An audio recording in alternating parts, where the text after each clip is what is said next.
He was ill, Yeah. and he came in third, I believe. Third? He made third place All-American. He should have won first place, Yeah. but he had a bad cold. Yeah. Do you remember who won that year? Gosh, I forget who won. Yeah. But Johan, if he had been at his best, he could have beaten everybody. Yeah. And this was in foil. And this was in foil, Right. correct? In his first year as a freshman. Yeah, Yeah. very definitely. So after Johan, so we had a year when Johan was here, and there was a lot of interesting development of the team, sort of translated through Arlie and Rich, as well as your thoughts about it. And Johan gave us a foundation that we continued to build on for the next 10 years anyway. Yeah. Right. Yeah. The next year, Mark Smith showed up. Correct. As a freshman, Yeah. right? And I don't know if you remember the first time you met Mark, or if you knew he was coming. Did you know he was? I'd heard we were getting this. We were getting this black kid from New York who was pretty good. He was considered pretty good. Yeah. And but I wasn't too impressed at the time.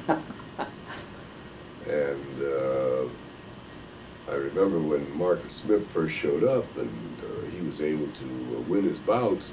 He was obviously going to be on the varsity team from the very beginning, but his bouts weren't that. He didn't dominate that much at the time, although he did win. Yeah. And he came back after Christmas break, I remember, and I told him before Christmas break, fencing the way you do with the low line all the time, Mark, you're not going to win. Yeah, you'll get some hits in there, but you're not going for the major part of the target. And he said, I can stop you any time if you keep on doing that. And we had a demonstration bout, and I beat him something like 5-2. And I said, now, if I can beat you like this, and I said, there's younger guys than me who can do the same thing to you unless you change your game. He says, yes, but my parry in 7 and 8, they amazed everybody down in New York. I said, well, that's because none of them were being attacked that way. And when they made attacks, and you're taller, you could take a parry 7, you could take a parry 8, and that would confuse them. Yeah. But it doesn't confuse me. Yeah. I'll fake you into it, and then I'll just go over the top.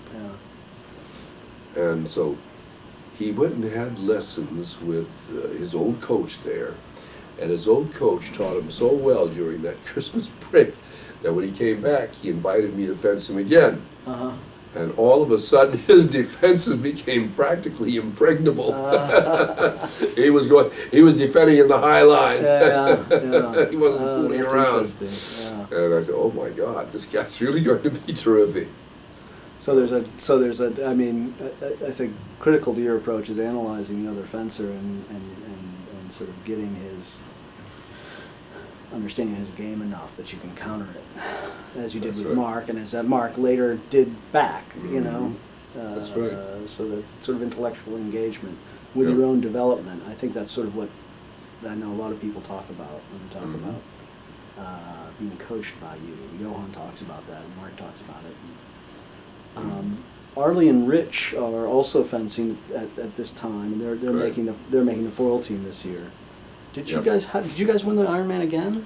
Yes, we did. So 2 years in a row. Two Wow, that's years great. in a row, right. After losing Johan and then gaining Mark. And then we got Mark, and we said we won it the second year, right? Yeah. Right. How was after that you switched to Arlie to épée? What was your thinking there? Arlie said, look, coach, he said, I'd really like to learn another weapon. And so I thought it over, and I thought, well, if he wants to learn another weapon, that's fine. We'll just do the opposite of what we did with Johan. We'll switch our thing from foil to épée. Yeah. We need a tall guy in the épée anyway. Yeah. And so Artie started taking lessons in the épée from me. Yeah. And he qualified to the NCAAs in the épée in that third year. And he He did very well in the Epee. He came in among the top 10, I think, or something like that. Yeah, Top 10 or 12.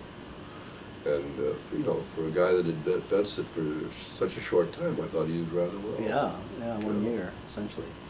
Mhm. And Rich was also, well, Mark was at the Nationals. Mark was our foilsman. Yeah, at the Nationals. So how did he do his first? This would be his freshman. No, this would be his sophomore This year. is his sophomore year.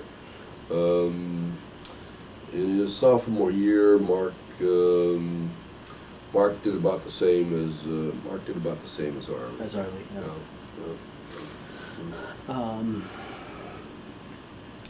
So then there's another year with Arlie and Rich and Mark, and that was Right, my but- first year But here. that was I your think. first year. And here, George right. and Jim Frieda and Right. John Rodriguez. Those guys. We had a whole bunch of guys come Yeah. in who were very enthusiastic. Yeah. Yeah. What was interesting is that we were actually, I mean, George had no experience, I had no experience, I had minimal experience. Jim Frieda had some experience, but Rodriguez was also new.